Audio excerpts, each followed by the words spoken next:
70% of the people who watch this channel are not subscribed. So before we begin, take a moment and subscribe to History Reborn Alive.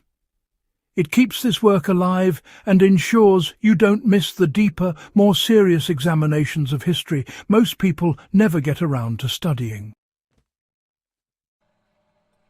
Now let's set the stage, because today's subject goes far beyond quirky inventions. This is about the moments when innovation outran logic, when engineers forgot physics, when governments chase fantasies, and when inventors lost all connection to how humans behave in the real world. As historians, we spend plenty of time celebrating breakthroughs, but the failures, the spectacular head-shaking failures, often reveal more about the limits of human thinking. These 10 inventions didn't just vanish because they were impractical. They disappeared because they ignored fundamental truths about materials, risk, energy, and human nature. And if you're a survivalist or a serious historian, these cases sharpen your ability to evaluate modern gear and modern claims. The same errors repeat today in overly complicated tools, untested revolutionary tech, and gadgets designed to solve problems that never existed. With that in mind, let's get into 10 dumbest inventions humanity actually built, and thankfully forgot, and dissect the lessons each one leaves behind. We start with the folding boat suit, an 1870s contraption designed for explorers who wanted to cross rivers without carrying boats. The inventor tried to create a waterproof outfit that could expand into a floating vessel. In theory, it was clever, but in practice the suit absorbed water, overheated the wearer, and sagged under its own weight. Instead of floating across rivers, people sank or toppled over. The lesson is clear. When a tool tries to combine too many roles, it usually fails at the role that matters most. For practical use today, you stick to gear that performs one function exceptionally well, instead of chasing all-in-one fantasies. Next is the Soviet flying tank, a genuine military project that attempted to strap detachable wings onto a lightweight tank and glide it into battle. The idea looked good on a chalkboard. Physics disagreed. The tank barely lifted, the glide path was unstable, and pilots risked crashing before ever reaching combat. The takeaway is straightforward. Merging incompatible systems because it's convenient never ends well. Whether you're building field kits or evaluating multi-stage survival vehicles, reliability always outranks novelty. Then we reach the anti-bandit goggles, a 1920s invention meant to blind train robbers using spinning metal shutters. The problem was that the goggles disoriented the wearer more than any supposed attacker. Any defensive tool that weakens the defender is not a tool. It's a liability. When applying this to modern gear, test anything that claims to disable threats with the same skepticism. If the mechanism compromises your awareness, your aim, or your balance, it belongs in the junk pile. One of the strangest inventions ever normalized was the baby cage of the 1930s. Apartment dwellers would hang wire cages outside their windows and place infants inside for fresh air. The structure worked until it didn't. Cages broke, rattled loose, or terrified neighbours who assumed the worst. This invention teaches the simplest rule. Convenience never overrides basic risk assessment.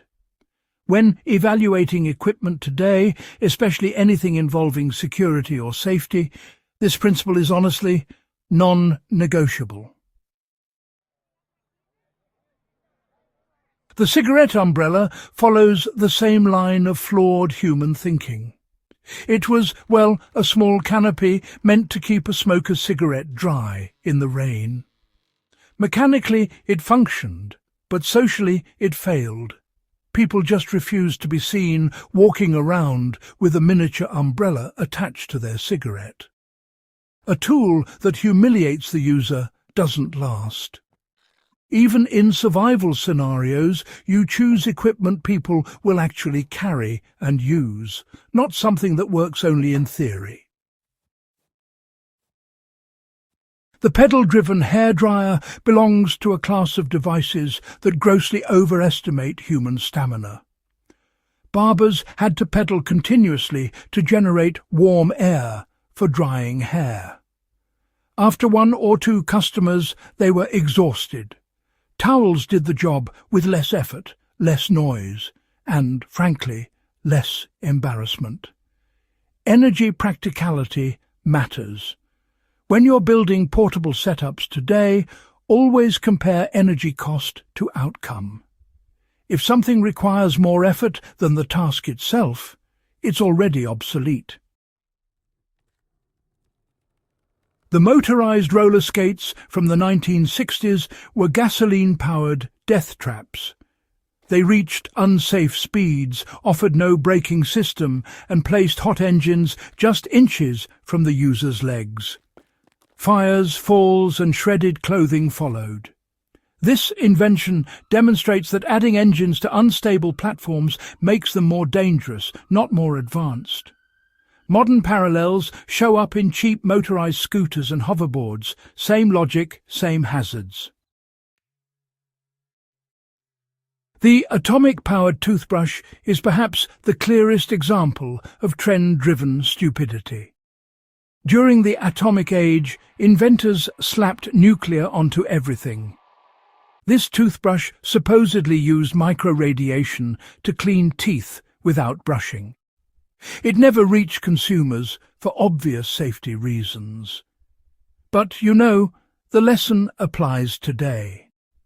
Whenever a tool uses a trendy technology without a meaningful purpose, you should question the design immediately. The inflatable dartboard briefly appeared in 1960s novelty catalogues. Throwing metal darts at a pressurized rubber surface, well, predictably caused instant failure. This is a pure material science violation. Always match material to function. If the core task involves penetration, don't use something designed to contain pressure. Finally, the parachute coat attempted to let people jump safely from buildings by relying on a modest amount of fabric stitched into a jacket. Tests ended with severe injuries. Fantasy cannot replace engineering, and survival gear must obey the laws of physics, not wishful thinking. If you want to apply the knowledge from these failures, start by evaluating tools the way early inventors should have. Identify the primary function, measure materials honestly, consider real human behavior, and never buy into novelty without purpose. This mindset keeps you from wasting money and keeps you safer in real survival situations. If you found value in this breakdown, subscribe to History Reborn Alive and share this video with someone who appreciates the forgotten corners of human invention. Your support keeps these historical investigations alive.